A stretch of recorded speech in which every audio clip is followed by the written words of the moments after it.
Thanks for tuning in to the HR Uprising podcast. I'm your host, Lucinda Carney. The HR Uprising is focused on helping forward-thinking people professionals deliver real lasting value in their organisations. I'm a chartered psychologist, speaker and trainer, and recently authored the best-selling business book, How to Be a Change Superhero. My day job is founder and CEO of software and training business Actus. This gives me the opportunity to work with other businesses like yours. We are focused on building a better workplace for people wherever they are located, with the help of our performance, learning and talent management software and our training and consultancy services. Every week on the podcast, I will be covering different topics and challenges, joined by relevant experts and real-life people professionals. Thank you so much for tuning in. I really hope you enjoy and get value from this week's episode.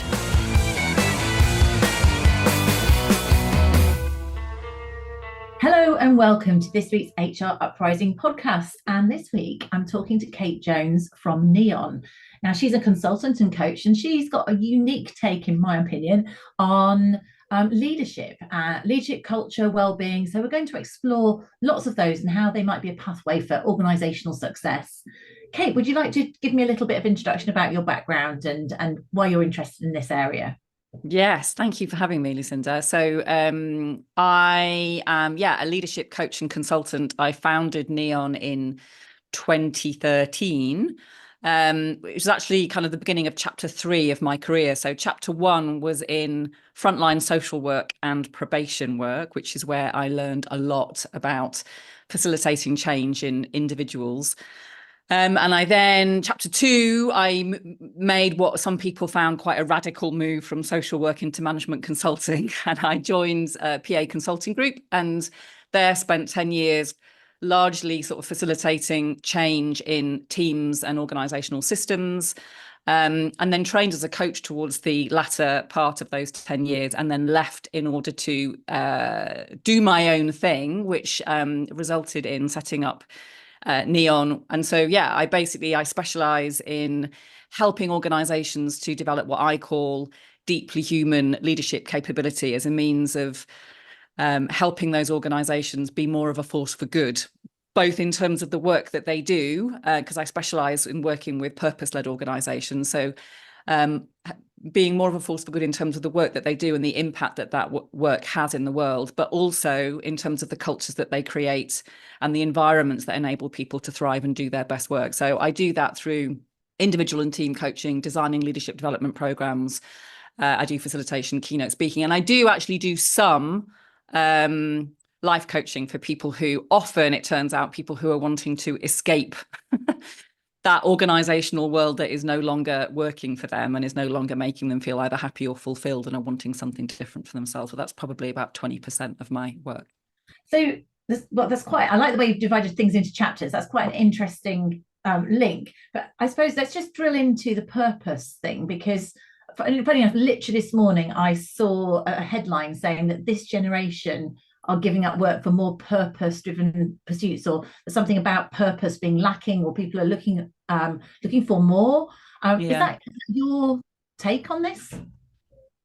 Well, I gather, I don't have kids, but I gather that is it Generation Z that we're up to, that are much more demanding of organisations in terms of wanting there to be some kind of meaning and purpose beyond just making money, and a much more, have a much higher level of requirement in terms of organisations being a force for good and not just being about making money.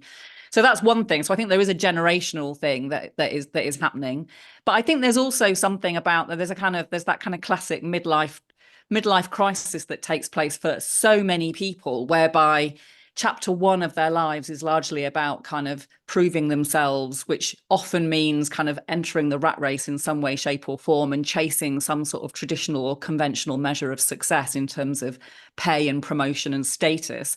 And then they reach, somewhere between 35 and 40 often, but not always, and suddenly start feeling as though that's not enough anymore. They feel like there must be more to life than this.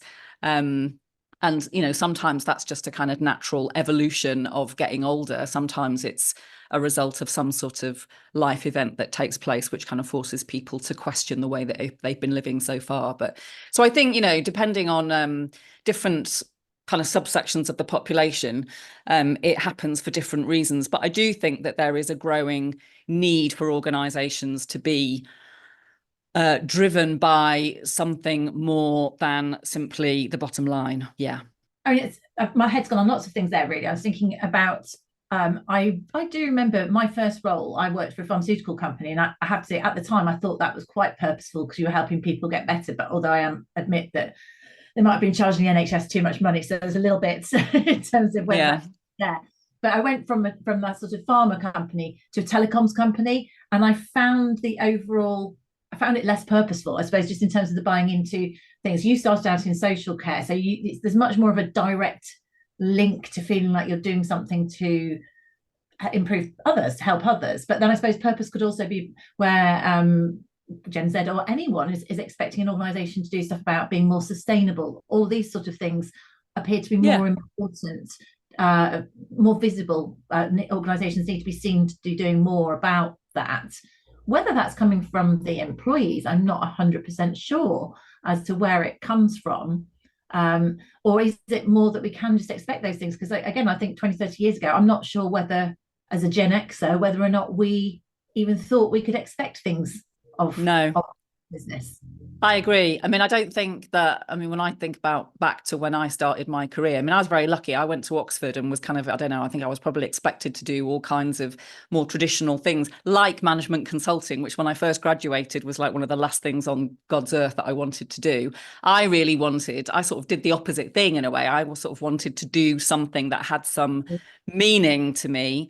But then after 10 years of, doing various different things in that sector, the leadership and culture of the public sector was so shocking to me. And some of the mindsets of my colleagues, even, I remember, for example, somebody saying, this is when I was in my mid-20s, that there was no way they would ever conceive of leaving the probation service because of the pension that they would get. And I was like, oh my God, for me, the idea at 25 of making choices about my career based on something that was going to happen in 40 years' time, it was like, you got to be kidding me. So, ultimately, even though lots of people say to me, oh, that must have been so difficult about working with offenders, but actually I loved that element of the work. But I found the culture and leadership of the public sector kind of very, very challenging and frustrating. And so I then made the move into management consulting and had obviously a completely different experience there. I was most of the time that I was there, I was working in the public sector practice. So I still felt like I was trying to drive improvement in the public sector. So I had a very stimulating, intellectually stimulating, very, very, very challenging career, 10 years there, but also ultimately the leadership and culture of the consulting firm, which I still feel very loyal to, and I'm very grateful for the time that I had there. But it also meant that it was not deeply human, and I felt like I wanted to make some kind of difference I describe my mission in some ways as being about changing the world of work. People say, oh, but Kate, that kind of paradigm of the way in which organizations work, that's just the way it is. You can't change that. And I'm like, well, says who? Why does it have to be that way? Why does it have to be that we're just kind of spinning on this endless hamster wheel? Why can't we make happen a different model that is more inspiring, more enjoyable to work in, and more impactful in terms of organizational success, however you define that, depending on what kind of sector or industry you're in. So I'm quite interested to almost drill into the specifics on that, because I'm quite sure that people listening, I have plenty of people who work in the public sector or have worked in the public sector.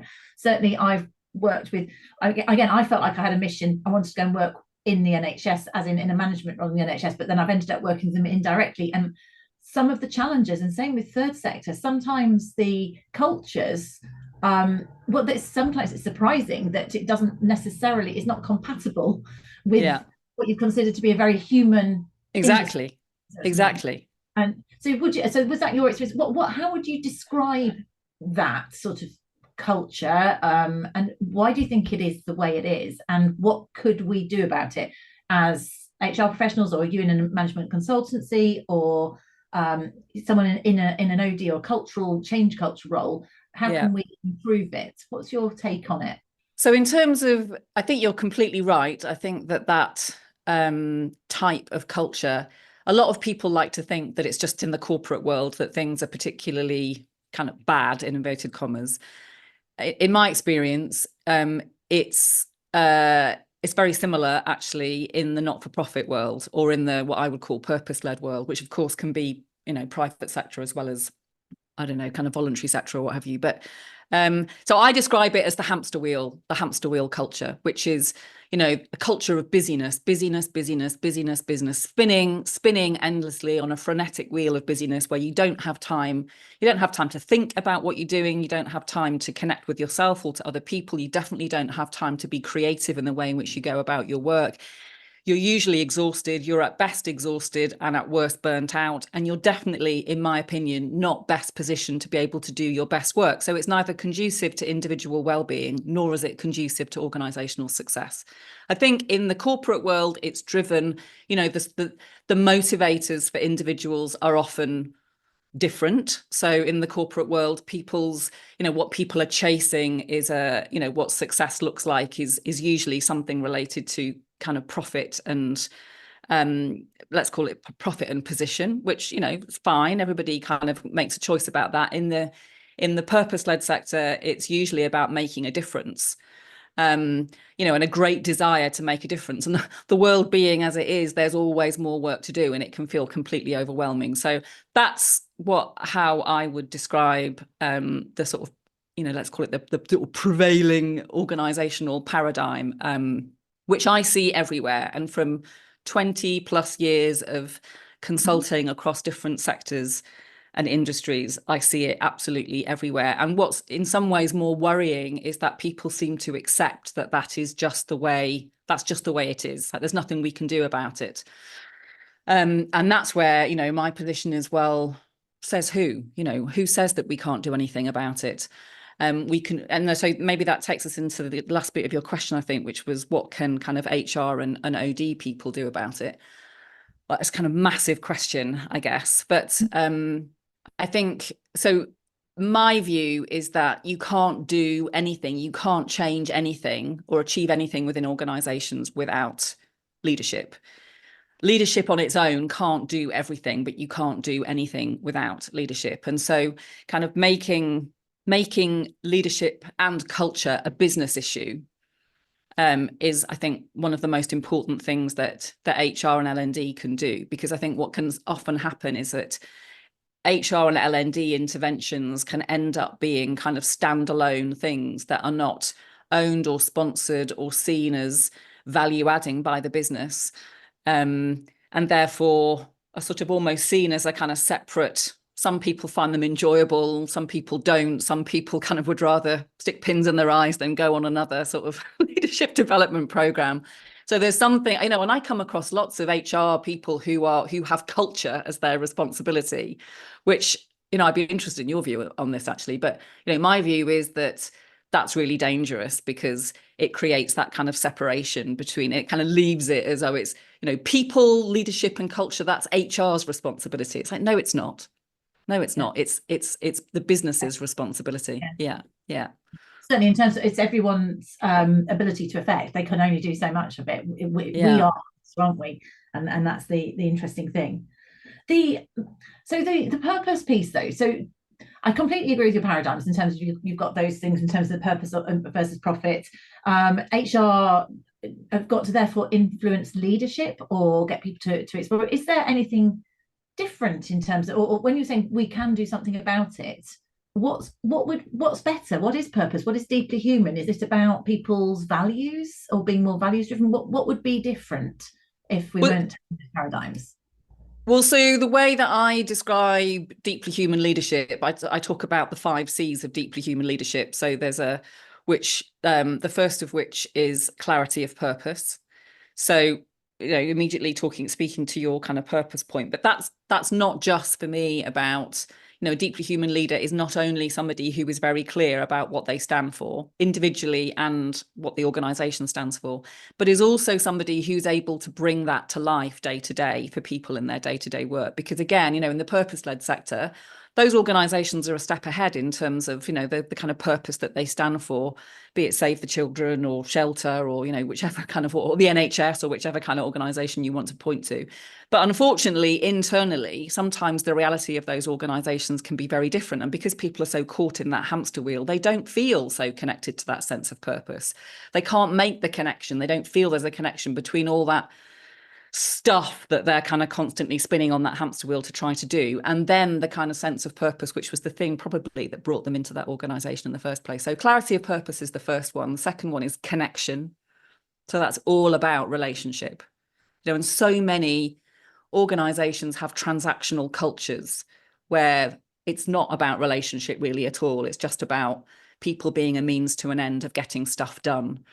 And people don't have time particularly to connect with each other. Teams don't feel like communities anymore. So a deeply human leader is somebody who is skilled and able to create relationships of trust that can lead to inspiration and followership and people being able to be at their best. The third C is consciousness, which is all about being a force for good. So a lot of this is about being able to manage your impact, be responsible for the impacts that you have in your day-to-day leadership role, emotional intelligence, self-awareness, all of that stuff I would see is baked into the consciousness C. The fourth C is creativity, which I describe as being about being able, a deeply human leader being able to bring about environments where people have a sense of belief that anything is possible, a sense of agency, a sense of belief, a sense of optimism. And then finally, the fifth C is care. And there are two parts to that. The first is self-care. So deeply human leaders are leaders who are able to treat themselves like human beings and are able to look after themselves such that they can be at their best and do the job of leading, which is exhausting a lot of the time, but also care for their, for their teams, for the people that work with them and for them, and also kind of care for the kind of wider world in terms of the context in which that organisation exists. So that's how I describe what deeply human leadership is, and I suppose, its major contribution is about creating a people-focused culture where employee well-being is increased, where people's sense of intrinsic motivation, which you talked about in one of your previous episodes, I think is enhanced and maximized, where people feel better able to be at their best, and therefore performance of the organization is increased. So, for me, it's a kind of no-brainer in terms of the current model. The hamster wheel model is not sustainable either on a human level, nor on a organization, on a performance level. And so if you through the deeply human model, you have a pathway to enhanced well-being and enhanced performance, which, I assume that anybody really, that's what we all want, Yeah. Absolutely. Yeah. And then if you see the link between the sort of the self-care, the well-being, care about others, I'd like to come back to the hamster wheel thing, because it's an interesting angle. One of the things in your model that I was thinking, which is interesting, is the whole clarity of purpose, where, again, if we think of public sector, third sector, people they're doing something because they really believe in the purpose of what they're doing, yet the hamster wheel reality makes people cynical, worn down, exhausted. That which is where they kind of lose sight on it. So your creativity piece is almost about how do you inspire people to still connect there. So I see that power. Could you go into that in more detail though? So if you're going in your management consultant role, or you're within an organization and they've clearly got this hamster wheel culture, so people aren't feeling the love despite the fact that they've joined that company for a purpose, and in principle it's a purpose-driven organization, and you named some charities which would be good examples, but anything like that. Yeah. What can break the hamster wheel in reality? Well, I think it's leadership. Leadership is the only thing that can break the hamster wheel, really. A leadership commitment to changing the cultural norm. Which, and I say that it's incredibly easy to describe, and it's much, much more difficult to do. Organizations are incredibly kind of complex systems that are influenced by all kinds of things, including, the level. I mean, if you talk about some of those organizations that we've just mentioned, have hugely challenging massive sort of social demand to try to meet, often trying to do more with less. Yes, exactly.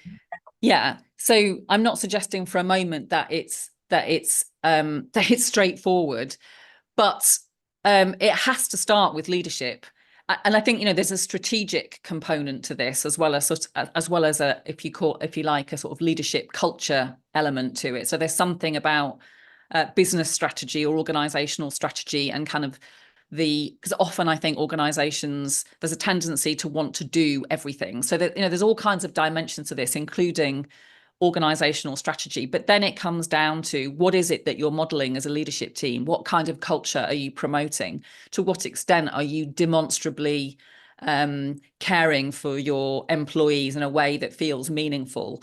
To what extent are you investing in your leaders and your managers actually having people leadership capability rather than technical skills, which for the most part across sectors and industries is what people get promoted for? You know, all of these things I would say are leadership decisions, and which over time can make a really big difference in terms of the experience of being an employee in that organization. You reminded me of something. I always remember thinking, your point about people being promoted for technical skills rather than people skills. I always feel that fundamentally you need to have the people gene to be a good people manager. And not everybody has that, you know, and actually you can be a great technical manager, but whatever it is, but you need to actually care be bothered. I suppose it links very much with the concept. And it's perfectly fine for some people who that's not their bag, but then probably they shouldn't be leading people in the same way. There's two. I've posted two things on LinkedIn recently. One is about actually, one of them I've drafted but not posted, which is about the reluctant leader. I think there's a lot of people in leadership positions who never really saw themselves. It's not like they were dreaming of being a people leader. What they perhaps were motivated by was the particular technical thing which they are really good at. But status or progress. And if you actually look at public sector organizations, you've got to go up, you know, you've got these defined routes through which you've got to climb the ladder, and often you have to be a manager to get that next pay grade. Yeah, exactly. But I think there's, like, you know, in my experience of like coaching individual leaders, there's a lot of people who don't actually like that part of their job. And I would say that probably, you know, people are way more complex and challenging to work with than arguably any other kind of technical subject matter. It's we are complex beings that can be emotional and unpredictable and chaotic and reactive, and, you know, it's really hard to manage and lead people. 100%. And adding the post-pandemic and hybrid working, even more so. Massively. Because it's not black and white anymore. There's so many shades of grey as to how you get the best out of people and what's required of you. It's a very pressured role. Yeah, exactly. Yes, absolutely. Oh, so some of the, I suppose some of that then is we're saying, how can we as leaders, and maybe tying this into HR, one of the things, if people are on the hamster wheel, that's basically they are running and running and running without stopping to see the wood for the trees, almost, aren't they? So, and therefore you become exhausted and you're less likely to see the wood for the trees. So some of this is about helping people to see the priorities, or making sure, you mentioned earlier, often, you know, we're in an environment, an economy which isn't growing, right? So people are having to be more productive with less resource, and so it's always more. Yeah. So we have to be smarter as leaders. We've got to help people prioritize, I think, or we've always got to definitely be realistic about what people can do, and maybe even when you went back to being strategic, and that's where HR could step in, is making sure that what we're expecting people to do is realistic. Maybe the timeframes have to change, or you have to readjust priorities in some way. That feels like practically maybe what you can do.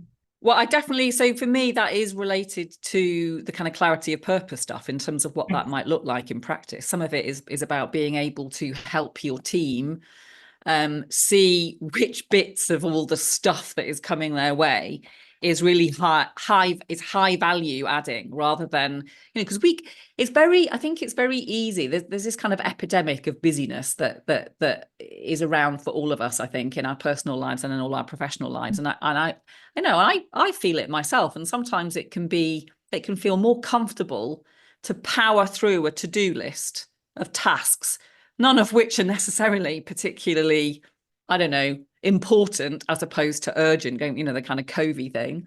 Yeah. And you kind of have a sense of satisfaction at the end of the day that you've got a load of stuff done.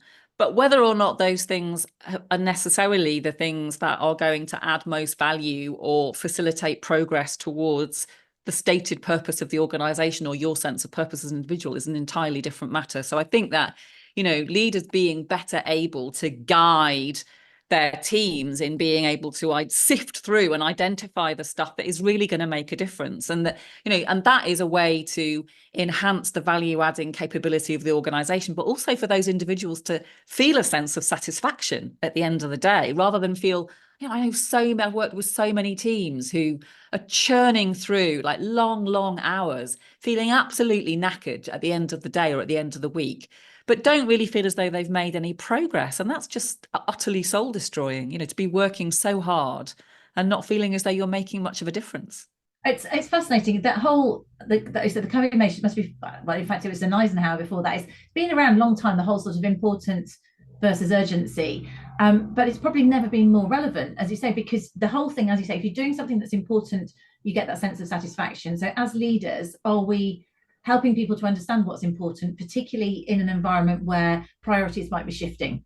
Small businesses in particular have that in terms of, ever moving priorities. Everything's a priority. So how do you go, this is the priority for now to help manage people's stress levels? Because not everything can be the priority. They can all be important, but you've still got to measure it. And I think also the whole, when you think about, so I have teenage kids, the whole instant, the dopamine hit of the screens, and your point about to-do list, I totally identify with.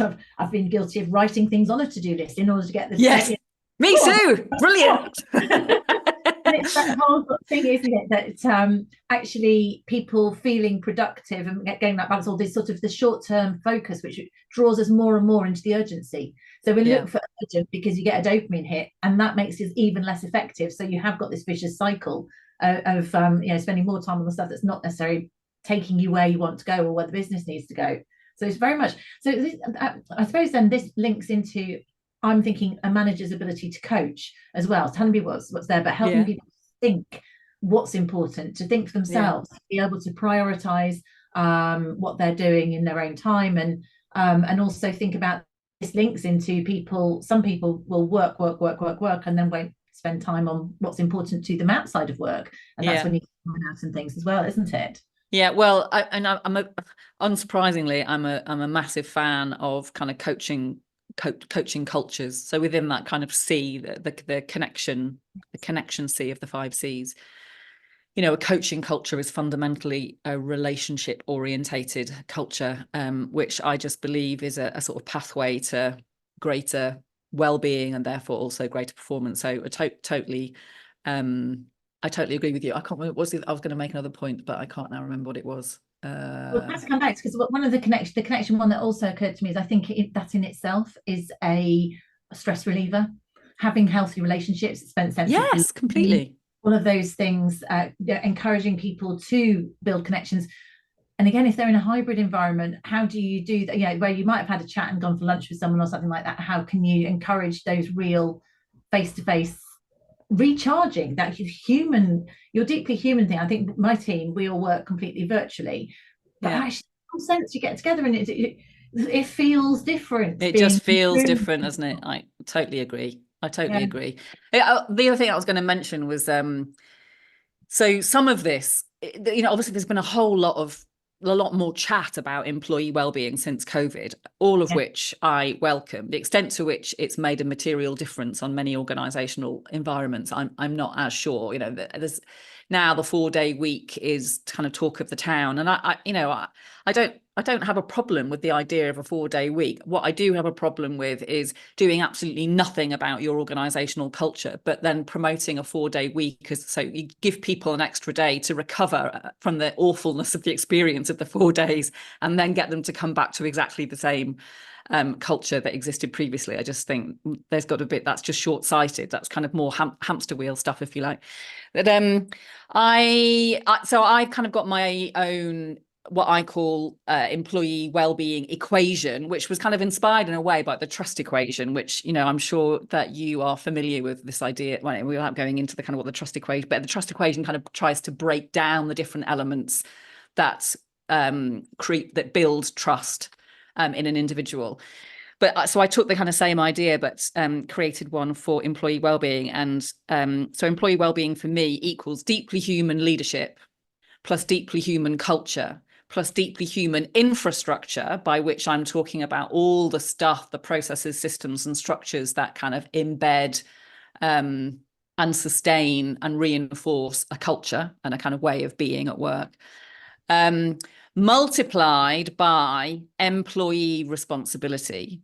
And this for me is the bit that doesn't get talked about very much at all. And I get, you know, I'm the first to sort of talk about and advocate for organisational change in terms of that half of the equation, if you like, in terms of doing more with regard to leadership and culture and infrastructure. And I also think that as individuals, we need to take more responsibility for ourselves and how well we are in our lives and in our work, which can equate to, you know, basic things like how much sleep we get, or whether or not we exercise, or whether or not the kind of our ability to say no and set boundaries, our ability to say what it is that we need from our manager or from our experience at work in order for us to thrive and to feel fulfilled at work. You know, endless things which are often not talked about in terms of the whole employee well-being thing. But I think lots of us are not very good at looking after ourselves, actually. You know, even things like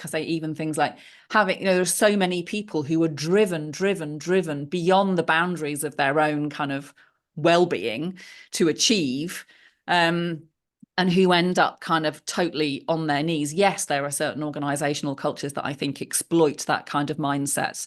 But equally, you know, how much of that is the responsibility of the organisation and how much of it is the responsibility of the individual? I think it's shared. I think it's a shared responsibility, but it's not always a very popular view, I don't think. Yeah, well, I'm a great advocate for personal responsibility. Again, that's a coveyism in terms of where we are in terms of taking responsibility. Be proactive is about that. The interesting thing there, though, I suppose, if we went to, I like the concept. It's a shared responsibility. Interestingly, in some of the hamster wheel cultures, then possibly people are not taking responsibility. They're not thinking for themselves. They're just doing and doing and doing. Now, whether they would, I think you could go into that, and I think it's quite interesting in terms of whether there's a personality point here. Are people more prone to be compliant, or they become anxious? There's a few things there that I wonder where you'd go with that. I suppose in terms of practicalities, encouraging people to be responsible as a leader or as an HR leader, you can encourage people to be away from their desk, for it to be acceptable, not to encourage presenteeism, to go, actually, I'm finishing work at 5:30 because I'm going to play tennis, or whatever. You know, you can get people to role model that these things are actually the way you look after yourself, or I've walked the dog this morning, whatever it might be. Of helping people to think that it's okay. Yeah, and again, there's a big leadership responsibility in there, isn't there, in terms of role modelling. It's very difficult for an employee to really understand or believe that employee well-being is taken seriously, and that a certain way of working is a healthy way of working is considered acceptable when their boss is sending them emails at 2:00 in the morning and is in the office at 6, and, you know, etc. By 7 a.m. and those yes. things, or is, you know, I was talking to a client of mine recently who actually is responsible for well-being in their organisation, has recently been very unwell and off sick, is now on holiday, and every single day the organisation has been in touch with this person to ask them to do stuff. It's just like makes a complete mockery of the whole subject of well-being in that organisation. I mean, that's an interesting one then. So whose responsibility is it? So though, if the company's been in touch, but then how do you know they've been in touch? So have you been checking your Skype or your emails or whatever? So and you haven't said no. You know, there's also a kind of you're out of office, you know, or are they actually on your personal email, so personal phone? So we have a responsibility to ourselves to try to not be engaged when we're on holiday. One final question, Kate, just because of the penultimate question in terms of, I'll come back to your top tip. You talked about deep as part of your well-being equation. You talked about the deeply human leaders, deeply human culture, deeply human infrastructure multiplied by responsibility. What would deeply human infrastructure look like? Well, so one of the things, I guess, an example would be the performance management system. So it ties in maybe with some of the considerations, I think, for HR. So a lot of organization in so many organizations, what gets done is what gets measured, and sometimes behavioral things are taken as seriously as let's call them technical or task related things, but often they're not given as much weight in my experience. So that would be one example, is for there to be a deeply human performance management system that has embedded into it the behaviors, mindsets, and values that you want to see manifested in the organization, and that genuinely are rewarded when they are experienced. So, and there are also things around, I mean, even in terms of some of the processes around, so for example, I'm thinking of one client organization that I work with at the moment that has an awful lot of, in terms of its processes and structures, let's talk about processes and systems maybe rather than structures, is very, very parent-child. So, it's kind of monitoring every breath that an employee makes, is not really providing much scope for an individual to think for themselves or take responsibility for themselves. So it's absolutely promoting a kind of parent-child mindset and culture within the organization. Even like really simple things like clocking on during I mean, this is in an engineering sector. So yeah, those kinds of, like, just the processes and systems that govern how stuff is done day to day in an organization they are the things that reinforce the way in which we do things around here.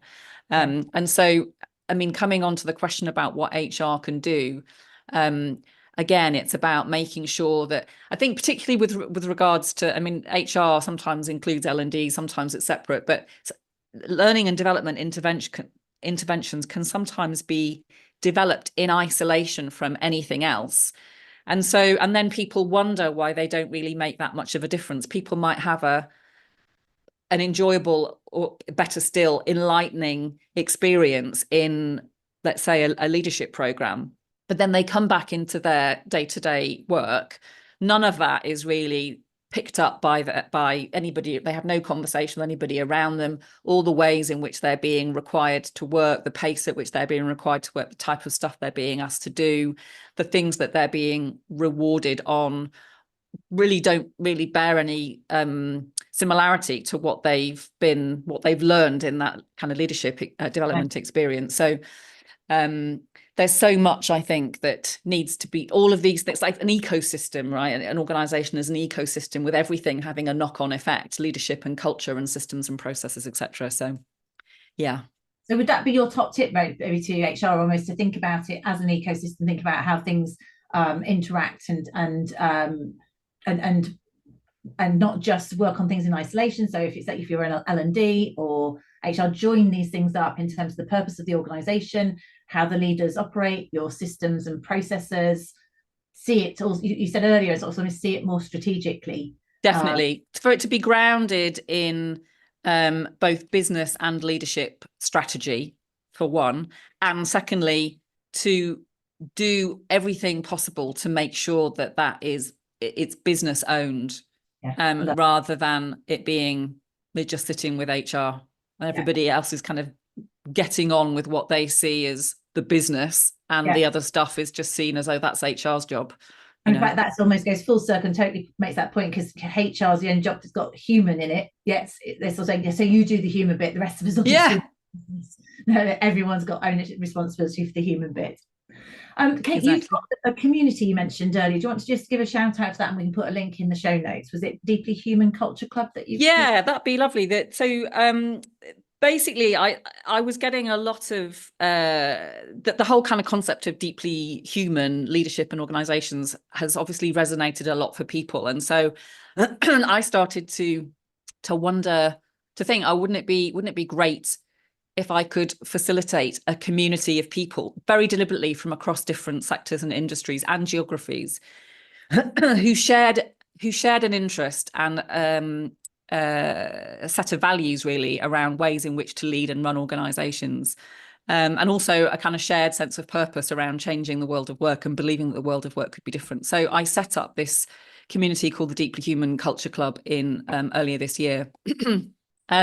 With a view to, it's free, it's completely free. It's not for consultants and coaches. It's for people who hold substantive roles within organizations. And we, it's free. We meet for just 1 hour every 2 months. And we always have 2 calls for time zone reasons, because we have people from North America and Canada to UK and Europe to Africa to Southeast Asia and Australasia. So it's a fantastic and very inspiring community of people. Brilliant. So we'll put links on the show notes, but if anyone wants to get in touch with Kate, it's kate@deeplyneon.com, and your website is www.deeplyneon.com. So it's quite easy for them to reach out. Kate Jones, you're on LinkedIn as well. Kate, thank you so much for joining us on the HR Uprising podcast. It's been a pleasure discussing this with you. Thanks, Lucinda. Lovely to speak to you. I really hope you found this week's episode useful and enjoyable. If you did, perhaps you could recommend us to a friend or colleague, or give us a review on your platform of choice. It really helps new listeners to find us. Now, you can access links to any of the information mentioned in this show via the website www.hruprising.com. Further free resources are also available at www.actus.co.uk. There you can also find out more about our software and training solutions. Finally, why not join our LinkedIn group, the HR Uprising, to share ideas and collaborate with other like-minded people professionals. Thank you for listening to the HR Uprising podcast.